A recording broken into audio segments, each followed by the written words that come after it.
ಪ್ರಿಯರೇ, ದೇವರು ಒಳ್ಳೆಯವರು, ಒಳ್ಳೆಯದನ್ನೇ ಮಾಡುವವರಾಗಿದ್ದಾರೆ.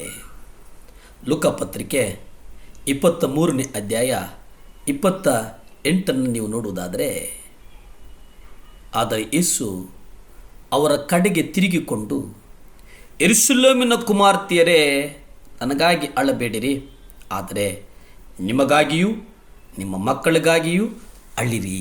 ಇಲ್ಲಿ ನೋಡಿ, ಯೆರೂಸಲೇಮಿನ ಸ್ತ್ರೀಯರು, ನನಗೋಸ್ಕರ ಅಳಬೇಡಿ.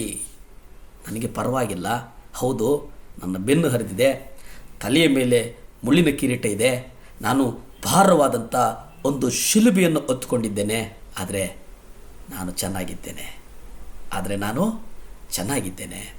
ನಾನು ಇನ್ನು ಸ್ವಲ್ಪ ಸಮಯದಲ್ಲಿ ಕೊಲ್ಲಲ್ಪಡ್ತೇನೆ. ಅವೆಲ್ಲವೂ ಪರವಾಗಿಲ್ಲ, ಏಕೆಂದರೆ ನಾನು ದೇವರ ಚಿತ್ತದ ದೃಷ್ಟಿಯಲ್ಲಿ, ದೇವರ ಚಿತ್ತದಲ್ಲಿ ನಾನು ನಡೆಯುತ್ತಾ ಇದ್ದೇನೆ. ಎಷ್ಟು ಚೆನ್ನಾಗಿದೆ ಅಂದರೆ, ಕರ್ತನು ಇನ್ನೇನು ಕೆಲವೇ ಕ್ಷಣಗಳಲ್ಲಿ ಕಲ್ವರಿ ಶಿಲುಬೆ ಮೇಲೆ ಆತ ನಮಗಾಗಿ ಬಲಿಯಾಗುವಂಥ ಸಂದರ್ಭದಲ್ಲಿ ಆ ಯೆರೂಸಲೇಮಿನ ಸ್ತ್ರೀಯರು ಅವರಿಗೆ ಕೊಟ್ಟಂಥ ಹಿಂಸೆಗೆ, ಅವರಿಗೆ ಕೊಟ್ಟಂಥ ನೋವಿಗೆ, ಅವರಿಗೆ ಕೊಟ್ಟಂಥ ಕಣ್ಣೀರಿಗೆ ಅಲ್ಲಿನ ಸ್ತ್ರೀಯರು ಅಳುವಂಥ ಸಂದರ್ಭದಲ್ಲಿ, ಆಕ್ರೋಶಭರಿತರಾಗಿ ದುಃಖಪಡುವಂಥ ಸಂದರ್ಭದಲ್ಲಿ ಕರ್ತನು ಹೇಳಿದಂಥ ಮಾತೇನು ಗೊತ್ತಾ? ಯೆರೂಸಲೇಮಿನ ಸ್ತ್ರೀಯರೇ, ನನಗೋಸ್ಕರ ಅಳಬೇಡಿ. ನೀವು ನನಗೋಸ್ಕರ ಯಾಕೆ ಅಳ್ತೀರಿ? ನಿಮ್ಮ ಮಕ್ಕಳಿಗೋಸ್ಕರ ಅಳ್ರಿ. ಈ ಸಂಕಟದ ಸಮಯ, ಈ ಮನೋಭಾವವನ್ನು ನೀವು ಹೇಗೆ ವ್ಯಾಖ್ಯಾನ ಮಾಡ್ತಾರೆ? ನನಗೋಸ್ಕರ ಅಳಬೇಡಿ. ಕರ್ತನು, ನೀವು ನನಗೋಸ್ಕರ ಅಳುವುದು ಬೇಡ. ಅವರ ಆತ್ಮಿಕ ಪರಿಸ್ಥಿತಿಯನ್ನು ನೋಡಿ.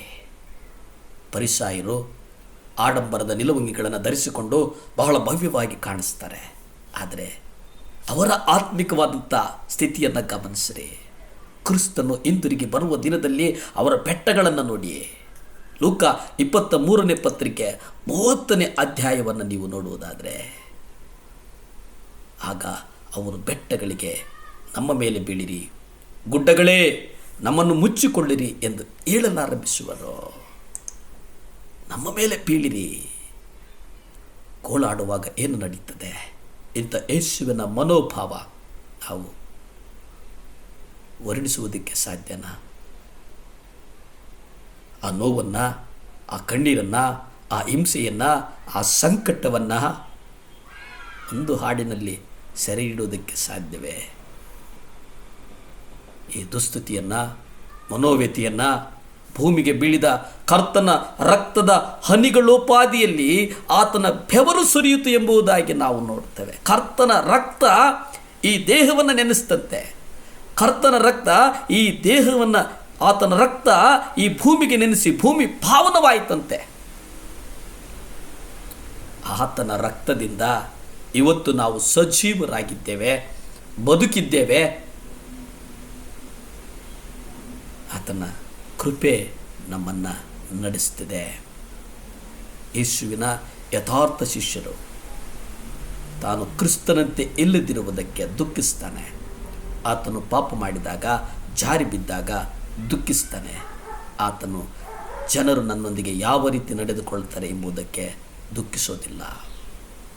ಯಾಕಂದರೆ ಕರ್ತನು ಈ ಲೋಕದಲ್ಲಿ ನಮಗಾಗಿ ತಂದೆಯ ಚಿತ್ತವನ್ನು ಮಾಡಿದ್ದಕ್ಕೆ ಬಂದಂಥವರು, ತಂದೆಯ ಚಿತ್ತದಂತೆ ಅಡಿಗಡಿಗೆ ನಡೆದುಕೊಂಡಂಥವರು.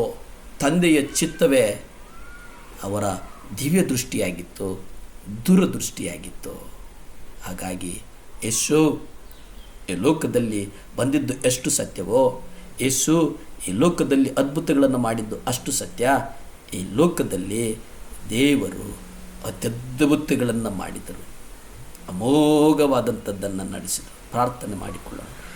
ಭೂಮಿ ಆಕಾಶಗಳನ್ನು ಉಂಟು ಮಾಡಿದಂಥ ಸರ್ವಶಕ್ತನಾದಂಥ ದೇವರ ಸ್ತೋತ್ರಪ್ಪ. ಸಹಾಯ ಮಾಡು ದೇವರೇ. ಅಪ್ಪ ಯೇಸುವೆ, ಈ ಜಗತ್ತನ್ನು ನಿಮ್ಮ ಕರಗಳಿಗೆ ಒಪ್ಪಿಸಿ ಪ್ರಾರ್ಥಿಸ್ತೇವೆ ದೇವರೇ. 7 ಲ್ಯಾಬ್ ಚಾನಲ್ ಸ್ವಾಮಿ, ಸುವಾರ್ತೆ ಜಗತ್ತಿನ ಮೂಲೆ ಮೂಲೆಗೆ ಹೋಗಲಿ ದೇವರೇ. ನಮ್ಮನ್ನು ಆಶೀರ್ವದಿಸು, ನಮ್ಮನ್ನು ಆಶೀರ್ವದಿಸು. ಯೇಸುವಿನ ನಾಮದಲ್ಲಿ ಬೇಡ್ತಾ ಇದ್ದೇವೆ ಪರಮ ತಂದೆಯೇ. ಆಮೇನ್, ಆಮೇನ್, ಆಮೇನ್. ಪ್ರಿಯರೇ, ಈ ಸುವಾರ್ತೆ ಜಗತ್ತಿನ ಮೂಲೆ ಮೂಲೆಗೂ ಹೋಗಬೇಕಾಗಿದೆ. ಪ್ರಾರ್ಥನೆ ಮಾಡಿ. ನಮಸ್ಕಾರ.